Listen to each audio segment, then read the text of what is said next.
Jednu ruku zdravíš, ale zase tu druhou a nemáky vlastně úplně 100%. No jakože, že hodně mě to omezuje, jakože všechno dělám tou pravou. Tak ještě jednou teda Milana, Martin a Martina možná poprosila vás, jestli byste krátce řekl ten svůj příběh. No, pokusím se říct ten příběh. Já jsem se takhle narodil už od malička, protože táta měl nějaký psychické problémy, takže když se napil, tak tam to nebylo dobrý, tak nevím, jestli jsem kvůli tomu, protože prostě, protože když se narodí takhle člověk nemocný, tak můj táta to prostě psychicky nedával. A co chci říct, předem se omlouvám, protože jak mám tu nemoc, tak mě třeba, když mluvím před hodně lidma, tak mě třeba vidíte, že prostě najednou mám drobný křeček, který mě třeba ovlivňuje i v životě, protože ta kvadriplegie ovlivňuje všechny 4 končetiny. Že mě to jde do celého těla, takže kolikrát musím ji někde zastavit a počkat, než se vlastně dohodnu se svým tělem, protože mě chvíli paralyzuje. No, takže abych se vrátil k tomu příběhu, takže prostě musím brát léky, který vlastně to zmírňují tu křeč v těch svalech. No a já se omlouvám, že budu asi přeskakovat, protože asi to tak prostě je. Že prostě ten táta prostě nevěděl kudy kam, tak prostě se rozvedli s mámou a ta máma na to byla sama a není potom jednoduchý, protože ta společnost na vás pohlíží, je to lepší, ale prostě někdy máme z toho, jako jsme taky dost, jsme jenom lidi a jsme z toho občas špatný, tak já občas i nejsem beználady, takže na tom člověku to je vidět, to je jak asi když vás něco štve a teď najednou zjistíte, že se to zhoršuje, ne, to nemůžete třeba udělat tak, jak jste byli zvyklí, tak třeba vás něco rozčílí a tomu se vás někdo osloví nebo se vás bojí, tak vy to vidíte, že jo, tak to jste prostě to a potom vám někdo řekne, že si nechci pomoct a třeba odseknu a to není nic proti tomu člověku, to je, že jsem třeba unavený a je pravda, že když ten člověk je třeba unavený, tak je třeba protivnější beznádej, jo, takže se nebojte s námi mluvit občas, je to s námi, že se musí, nebo prosím o to, že občas, než něco třeba pochopím, mám lepší dny, horší dny, jak kdy. A Martin, jste mi říkal, že vlastně ta vaše postižení, to DMO, vzniklo zřejmě při porodu. Že vlastně když se miminko narodí, tak se stáčí hlavičkou dolů a pak jde porodním kanálem ven. A u Martina k tomu otočení nedošlo, až vlastně nožičkama. Jsem se vlastně, když se neotočí, tak dojde vlastně k přidušení a ten mozek nedostane vlastně určitou dávku kyslíku jako potřebuje. Každý člověk kyslík bez kyslíku. Vlastně dá se to přirovnat k takový mrtvičce, no, že mozek chvíli nemá kyslík. Nemá kyslík a může dojít k tomu porušení. Čím díl to trvá, tím je to horší pro toho daného člověka. Takže... Jsi chytrý. Přesně tak. Udělali císařský řez, ale ten není spásný. To je jenom proto, aby to miminko mohli vyndat, když se teda špatně šlo, protože jinak by se úplně to... To jsem měl taky. Taky s tom, a dopad si dobře koukám. Bych rád. Ale říkám, i z handicapem se dá normálně žít.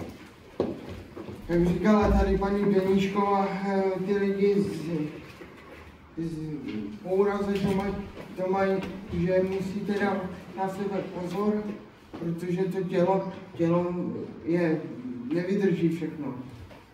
Není to jako ve filmu, že hrdinové vydrží to tělo skok třeba z mostu nebo na motorce, ale může to dopadnout potom tak, že se vám během 1 sekundy otočí život na ruby. Znáte určitě Michala Schumachera, kdy prostě jezdil jako rychle a najednou se zhoršil. Najednou prostě nedával pozor, machroval, nebo to se neví, ale najednou prostě ten život máte jiný a můžete být hůř na tom, než jsem já. Když člověk nemůže potom si říct, co chce a je odkázaný na druhých, tak to ten život není moc fajn. Teda. Bojujete s tím, abyste vlastně s běžnýma úkonama. Ty lidi občas jsou unavený, tak vám vyhrají taky, že s vám je těžký se starat o takového člověka.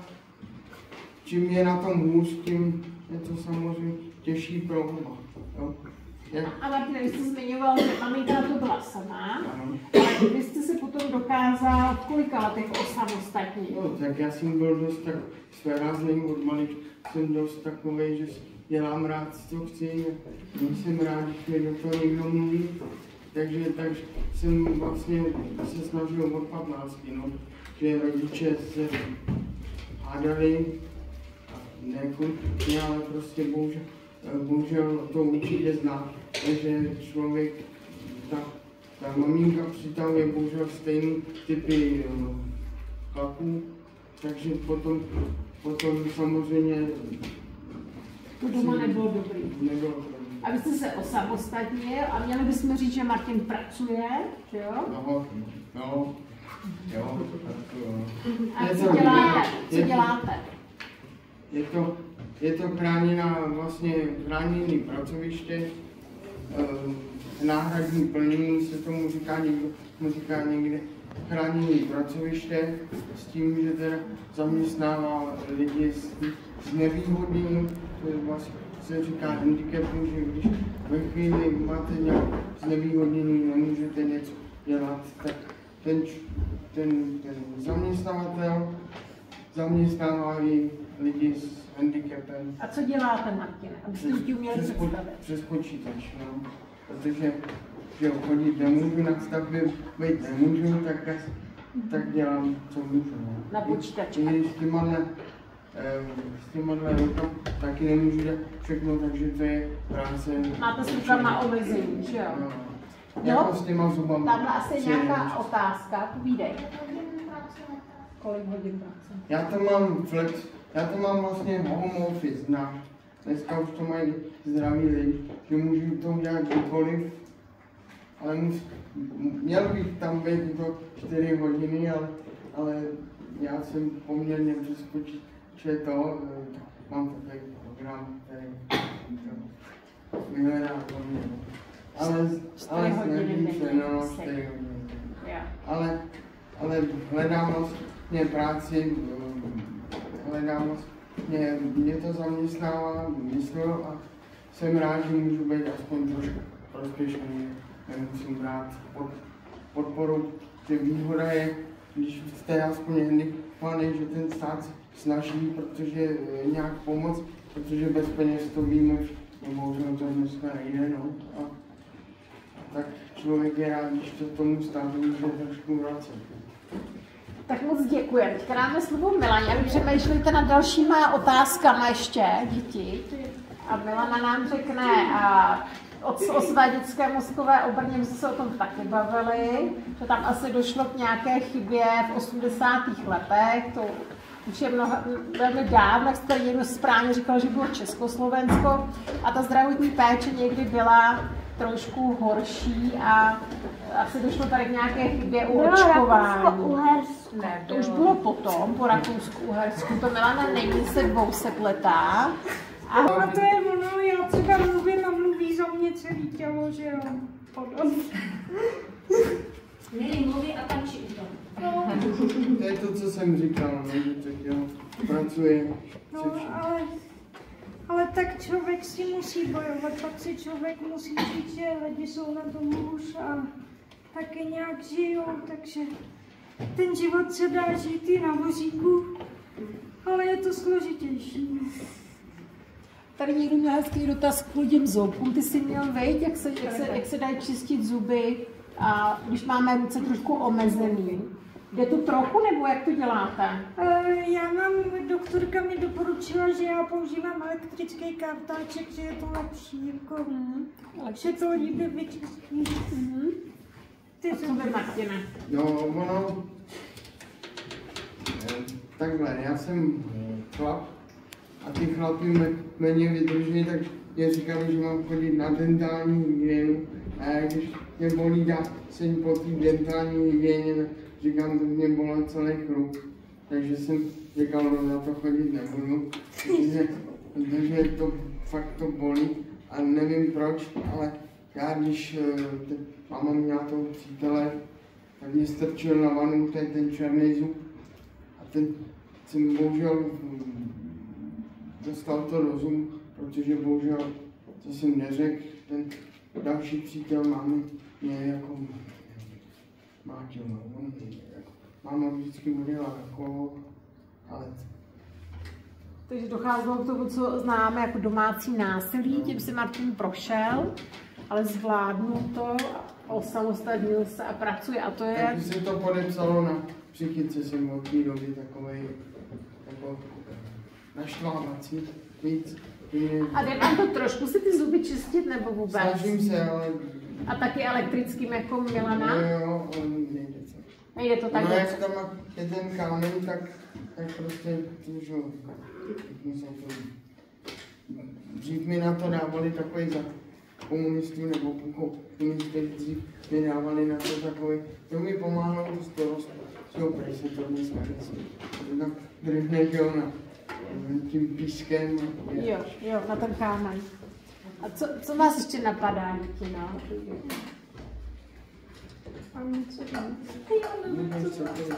Tak se děti zeptejte na něco, já vůbec nevím. Jak se jmenujete? Já se, no to je zvláštní. Já doma se pohybuju tak, že lezu po 4. Takže já si do té sprchy vlezu po 4 a tak se vlastně umyju. Je to jako zvláštní, ale já jsem za to ráda, že mám i jiný pohyb, než jenom pořád sedět na vozíku, že jako se nějak hejbu. Abyste si představili, sedí na dlažbě ve sprše, jo? A na té dlažbě všechno má přizpůsobené, že i tu sprchu, baterii, všechno má v úrovni, když sedíte na zemi, tak úrovni rukou, jo, v poloze. I kuchyňskou linku, ona vlastně nemá kuchyňskou linku, kde se postavíte a stojíte u linky, ale má jenom spodní skřínky, které sedí na zemi. Já a mám jenom jenom spodních skřínek přizpůsobené. ze sedu. Všechno dělá ze země ze sedu. Jo? Vlastně má to ještě těžší o to, že tu jednu ruku nemůže použít, takže všechno tahá rukou a je to obdivuhodné. A hlavně musí posilovat rukama, protože celé tělo zvedá rukama, jo? Přitahuje rukama prostě. Takže a rehabilitace asi určitě tam musí být. Tak tady bude otázka a pak tam, jo? Pojď. A jak chodí po 4, když nemůže hýbat nohama? Ale já právě můžu, po těch 4 mi to jde, ale jako nemůžu chodit jako normálně chodit, jakoby... Ty nožičky nejsou tak silný, aby jako stále, víš, fílo. Kdybych já si stoupla, tak spadnu, ale po těch 4... Takže to táhne všechno rukama. A jak se pak sednete na vozík? Já jako vylezu ze země, vytáhnu se rukama právě. Jakoby si stoupnu k vozíku a posadím se, nebo... Jo? Já nevím, jak to mám říct. To nejde. Já mám špatný kyčle a nemám rovnováhu. Já když si stoupnu, tak okamžitě spadnu, když se tím, jak vlastně došlo k přidušení, se poškodí určitá část mozku, víš, ale to nejde díky tomu. No. Na zemi, já všechno jakoby dělám na zemi. Já si sednu k posteli a oblíkám se takhle kalhoty a všechno si takhle dělám na zemi, to všechno jde. A vy Marky, ne? Já si třeba koupu, tak, že já jsem na tom hůř, protože máma, to je taky zajímavá kapitola, protože máma tím, jak to zkrátím nějak, tím, že jsem byl vlastně malý, tak jí říkali vlastně v Motole, tenkrát to bylo moderní, tak se to snažili operativně napravit, abych vlastně dokázal stát. Já už díky tomu dokážu stát. Jsem celý rozvrtaný, teda všude mám jizvy na nohu, ale dřív jsem dokázal jíst jako míla. Ale díky tomu, že mě sice postavili v rámci kostí na nohy, ale ubrali mi jinou soběstačnost. Já jsem uměl na 4, uměl jsem si kleknout, teďka jak mi dali šrouby do kolen, tak si na to nemůžu ani kleknout, takže mi pomáhají. A proč vám dali šrouby do kolen? Aby posunuli vás češku. Aby měl rovnější nohy asi. Ne, protože zdravých lidí je problém v tom, že oni si ty lékaři nemůžou, že ta deformace je pro toho člověka třeba dobrá. No, že ta příroda vymyslí jinak, ale tím, že zdravý člověk si to neumí, tak si řekne, no tu češku má jinak, ji posunem a já na tom nemůžu teďka klečet. Takže oni vás jako rovnali, ale přitom vám přihoršili. No, neuvědomuji, protože do 18 rozhoduje rodič a tomu rodičovi za komunistů nikdo nevysvětlil, že dítě není modulit, který můžou tvarovat. A tam holčičky měly ještě dotaz, někdo tam hlásil vzadu. No, povídej. Já jsem chtěla, že jste se něco tady Sára. Já si stejný dotaz. A tady kluci. No, že a oni někde existují nějaký jako železný rovnátka na ty. Myslíš aparát, jak měl Forrest Gump? Viděl jsi Forresta Gumpa, jak měl ty, jak ty říkáš, ty železa na nohou, nebo? Jako takhle kolem nožky, myslíš? Takový? Opat. Jak to rozběhal. To bohužel tak nejde, ale jo, dřív byli, mě do toho dávali, ale to opravdu bylo těžké a už bych to nechtěl zažít, ale díky tomu jsem měl silný nohy, silný. A bylo to nepříjemný? Bylo to těžké hodně, protože to jsou těžké boty a je to připojený až za pás, takže to a ještě ten rodič vás nutí, nebo myslí to robí, že vám říká choď, musíš chodit, vy kolikrát nemůžete a že jsem přijde, takže ten rodič to myslí dobře a říká, jsme lidi, tak a máme určitou výdrž, že jo. Ale všechno dobrý je k něčemu špatný a obráceně, no. Takže no, takže tak. Ještě vás jich něco napadne, co ze života z praktického dne, co vy děláte automaticky.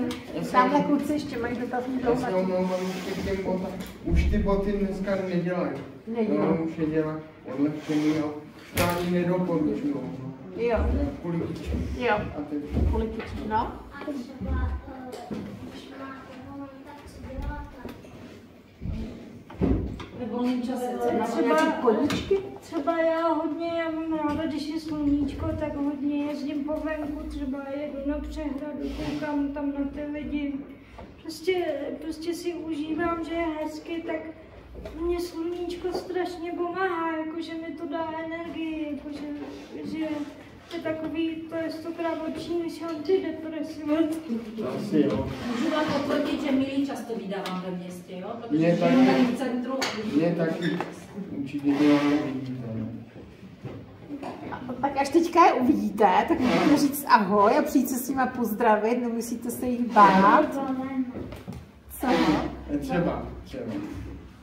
Ale řeknu ti jednu věc, Mila to ještě neřekla, já nevím, jestli to je daný tou DMO, do mě musí když jedu a zdánlivě tě vidím, tak třeba vnímám cestu, nebo musím, když jedu po kočičích hlavách, tak se na tom klepu jak na trampolíně, tak jsem rád, že můžu.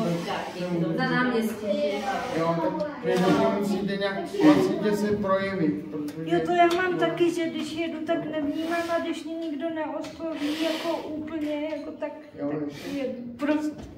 Není proto, že bych vás nechtěl vidět, ale ten mozek v tu chvíli Dává pozor na tu cestu. dává, No, jakože se asi soustředím na jednu věc. Tak... A teďka ještě, když se přesuneme děti do těch chráněných dílen, tak by nás asi zajímalo, co my můžeme udělat v Liberci jako ve městě, když žijeme společně s vozíčkáři, co můžeme udělat my jako obyčejní lidi v autobuse, v krámě, no? Třeba jim pomáhat, když mají třeba ty vozíky na kolečka, že je někam třeba nějakou cestu třeba odvízt. Odvízt. Ale když se zeptáme, jestli chtějí, že jo? No? Jirko. Moje babička měla, ona upadla na ledu a nějak se zlomila si nohu nebo obě a musela asi tak měsíc být na vozíčku. Tak si jí pomáhali rodiče. Jsme tam byli u ní tak asi tak 5 dní. Super. Tam ještě bylo tam strašný dohásil, ne? Kluci, no, povídej. Nějaký zemi, nevím, Americe nebo Anglii. Tak tam jsou větovaníci a pomáhají jim No, jako oni pomáhají většinou těm slepým lidem. Třeba když jsme v obchodě a je tam nějaký pán na vozíčku, tak třeba když něco potřebují a ten regál je nahoře, tak tomu se zeptáme, jestli to potřebuje podat a podáme mu to. To je veliká pomoc. Ještě bych řekl jednu věc. Když vás naštve jeden člověk na most, nebo to je jedno, tak to neberte proti vás, že všichni jsou stejný, jo. Je třeba blbej den nebo cokoliv. Jo, tak se nezapouzdřete do toho názoru, že všichni jsou stejný, jo. To je tak za mě. A co v tom autobuse? Ještě jsme mluvili o tom autobuse, že třeba si nevšímáme, že ty vozíčkáři potřebují se dostat taky ven. No, tady byla první ruka, pak jdem sem. Že bychom těm vozíčkářům měli dát přednost a vytáhnout tím to, aby potom mohli si jet nebo jet. Vytáhneme my, ale musí ho poprosit pana řidiče, takže můžeme To je nějaký nástroj. Většinou to je takový háček, no. Ano. Ale můžeme třeba zazvonit, anebo mu běžet říct, že potřebuje No. Že je tam jeden času, Přesně. aby nepopojal dál. Tak můžeš zazvonit, že potřebuje na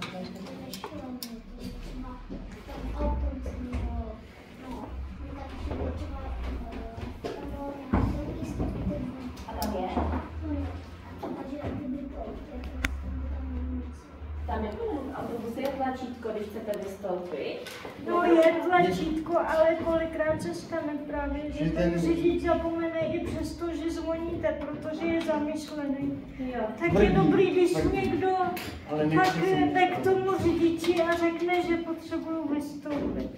Jo, takže je lepší, když pan řidič třeba o tom ví, ale zapomene to, tak se připomenou. A ono hlavně tím vozíčkem, jak tam najedou do autobusu, ne vždycky jsou k dispozici tomu tlačítku, záleží kolik je tam lidí, jak lidi se dokážou přizpůsobit, uvolnit místo. To je taky teda. Ještě bych řekl jednu věc. Tam je většinou v těch nových autobusech je čudlík pod mandlem. A když tam někdo stojí, byť jsem rád, že tam někdo stojí, ale byl bych radši, kdyby ty lidi komunikovali víc, že je vidět, že nebo se mají stigma, nebo mají strach. A co tak chci říct, že když tam někdo stojí a já jsem třeba štorc, no, tak se k tomu čudlík nedostanu. Tak je dobrý, když ten vozíčkář má můj, že si může k tomu čudlíku natočit. Je to někdy tak, když stojíte v autobuse nebo v travě a vy porostete, že jste prostě vejš, jako jsem já tady na tou Milanu, a budu si s někým povídat, kdo taky chodící, tak bude ve stejné výšce. A já si ji nebudu všímat, když nebudu pozorná. Proto jako třeba jak porostete, tak si všímat právě těch, kteří jsou jako pod náma. A to jsou právě často ti nechodící, ty vozíčkáři. Nebo my. Nebo teď vy, protože jste děti. Třeba já mám zkušenosti ze západu a tam to dělají. Já jsem z toho byl celý tumbachový, protože jsem na to nebyl zvyklý, ale měl jsem z toho radost, že ten člověk, když se mnou mluvil, když jsem mu nerozuměl, ale tomu neviděl, tak on si jakoby zlepnul, na stejný úrovni jako já. No. Jako holky sedí na vaší úrovni tamhle. Protože teď to odlehčím, protože když je někdo 2metrový, tak já k němu přijedu a koukám mu nahoru. Nic proti, ale mně se nechce koukat, tak jako za chvíli mě bolí za krkem, jo. Ale když to má pohlenku, tak tam koukám na prsa a vypadá to divně, jo. Ale prostě je to daný z toho, že jsem vozíčka, že jsem na té úrovni. Tak poslední 2 dotazy. Vicky, co jsem spočítala? No, kluci. Můžu tady řídit auto? Můžete řídit auto? No, já bych si ho osobně nedal, protože jednak, jak se propínám, tak za chvíli byl pod volantem, takže to by bylo nebezpečné. Já jsem rád, že řídím tenhle vozík. Já jsem jednou byla v autě a mi došla na nákup a já jsem tam viděla nějaký velký auto, přišla tam strašně malá paní a pak si vzala nějakou holu, zavřela kufr, dokonce si sama vzala tašky a měla strašně velkou židli a potom odjela a se úplně divila, jak to zvládla. Jako někteří lidi to zvládnou, ale já sama za sebe musím říct, že nechci řidičák. Protože ty reakce mám pomalejší a to bych potřebovala asi gumový auto nebo Jaký gumový? No, že ty malým lidem se říká lilipuky. Říká se jim malí lidi. Ale je to a pak jsou různý názvy a ne všechny jsou moc hezký ty názvy. Záleží to taky, co ty lidi chtějí, jak jim máme říkat. No, tak já třeba nemám rád, když mi někdo řekne, to je podnický mozkový obrně, to je takový divný. Ale tady jste souhlasili, že to vysvětlíme, aby děti věděli, co to jakoby je. Ale určitě si tady neříkáme. Ještě vám musíme říct, že každou středu Martin a Milana sem tady dneska se učíte a vy všechny ty židle a stoly vyklidíme a máme tady tanec s vozíky. A máme tady ještě další vozíčkáře, kteří tancují s lektorem tance, s Honzou Kohoutem, který se taky mohli vidět ve Stardance. A on sem chodí každou středu tancovat s vozíčkářem a jsou moc šikovní. My jsme původně mysleli, že třeba přijdete ve středu, ale úplně to nevyšlo. Ale kdybyste se chtěli někdy přijít podívat, tak by asi mohli. Ale je to na nějaký prázdnin, protože to je v 10 hodin dopoledne. No, takže by musel být nějaký prázdninový den, kdy nemáte školu. Tak povídej. Ona existuje taková nemoc, kdy jsi třeba už dospělej, ale furt si jako malej. Že nevyrosteš, že jo? Liput. No, to jsou ty malí lidi, no. Že já jsem viděl na ulici, jsme šli s mamkou a s mojí ségrou, jsme šli z nějakého obchodu koupit boty. No a pak, když jsme šli v parkovišti, tak tam byl jako už před obchodem a šel přes přechod nějaký strašně malý člověk, který byl tak 1,30 m. Jako dospělá. Jo, Pínko. Protože teta, ona není na vozíčku a nic má takovou nemoc, že začne křičet nebo já nevím, brečet a má záchvat, ale doktoři furt nezjistili, co má a musela být v nemocnici a oni ji furt zkoumají, ale ona tam nechce jít, aby ji zkoumali. Ale oni ji furt do něčeho nutí, ale ona potřebuje to žít normální život, ani vůbec nevědějí, co ona ona to má. To může být Turettův syndrom. Třeba. To je, že ten člověk nekontrolovatelně třeba nadává. Chvíli v klidu a potom... Začne křičet, začne říkat prostý slova, ale vlastně si to neuvědomuje. Nějaký afekt, je to afekt. Nemůže to v sobě zablokovat. Takže jako kdyby třeba prostě vybrukářka Friends, jako jak třeba ty dokončí a najednou jako další. Já bych hlavně chtěl říct jednu věc. Nebojte se s náma mluvit jako s kamarádem nebo jako normálně, kdyby jsme byli zdraví, protože ano, je to s náma, občas něco pochopíme, ale normálně máme humor a normálně se umíme bavit a ten den je pro nás lepší, protože my si potom necítíme, že jsme v té společnosti navíc. Nám je líp. Je vám líp, to je to, co jsme tady mluvili na začátku, o té integraci, jak jsme si vysvětlili, že různé skupiny se míchají a není to jako v tom Československu, že vozíčkáře necháváme někde zavřený a schováváme, aby nebyli vidět. O tom Martin mluví. A my se teďka, děti, poděkujeme za chvíličku našim tady Martinovi a Milaně debatéru a přesuneme se do té chráněné dílny, kde nás provede Elena. A Milana v té chráněné dílně pracuje. Martin pracuje z domu, jak říkal, že má home office, to znáte. A Milana pracuje tady každý den. Každý den od pondělí do pátku. Každý den 2 hodiny. Jak jsem vám říkala o těch časových harmonogramech, na kolik hodin chodí, takže tyhle ty případy, které jsou na těch elektrických vozíčkách, možná tam nějaký vozíček ještě bude další nedělný, protože máme 3 lidi na vozíčkách, 3, takže chodí po 2 hodinách. Jo? A nemůžeme mít všechny vozíčkáře najednou, takže v tom průběhu dne oni se střídají. Dopoledne je tam vozíček, kolem oběda je tam jeden vozíček a odpoledne je tam jeden vozíček. A my taky musíme dbát na bezpečnost, i na bezpečnost práce, že když by se nedej bože něco stalo, tak aby jsme si stihli evakuovat a rychle vyklidit prostor. Jo? Ale poprosíme, jestli můžete, Martine, s Milanou, abyste šli s náma, aby se děti mohly podívat na ty joysticky, jak jsme si říkali, jsou 2 typy vozíčků, tak tady jsou ty elektrický a ovládají se pomocí těch joysticků. Já myslím, že Martin s Milanou vám to rádi ukážou. Jak to je můj náhodou mechanické vozík nemáte, že by si teď tady není. Překážky, obyčejný prach. No to aby si vyzkoušeli, že i obyčejný prach medvězí udělal velký peklo. Jo. Tak to teda je podnět pro příště. Připravit mechanické vozík, aby si to mohli zkusit. Tak poslední dotaz, no. Já už to zapomínám. Nevadí. A my se děti potom s těch chráněných dílem vrátíme sem a tady už se připravuje pro vás dílnička velikonoční, si něco vyrobíte a během toho, co budete vyrábět, tak jsme pro vás připravili něco zdravého na ty zoubky, jak jste se dneska naučili vyčistit ty zoubky.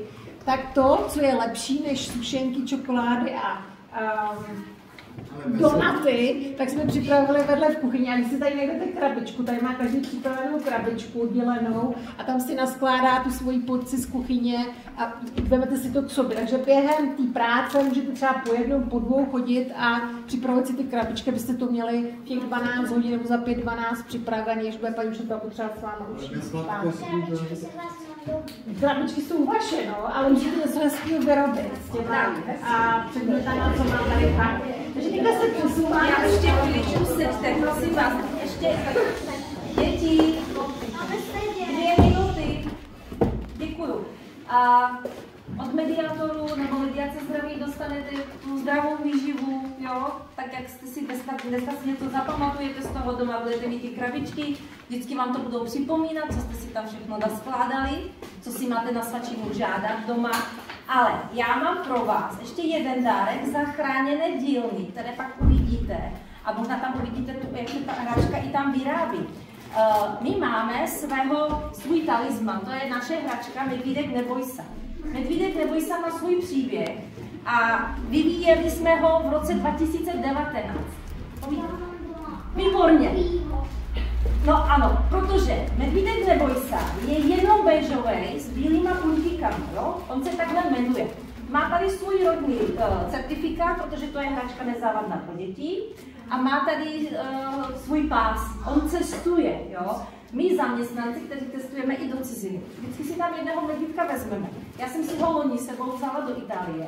On tam s náma je celý týden, takže celý týden jsem si fotila medvídka v moři, fotila jsem si ho v kostelech, fotila jsem si ho na náměstí s lidma a všichni jako se divili, co se děje, jo. A říkám, no, protože medvídek poznává taky svět, jo.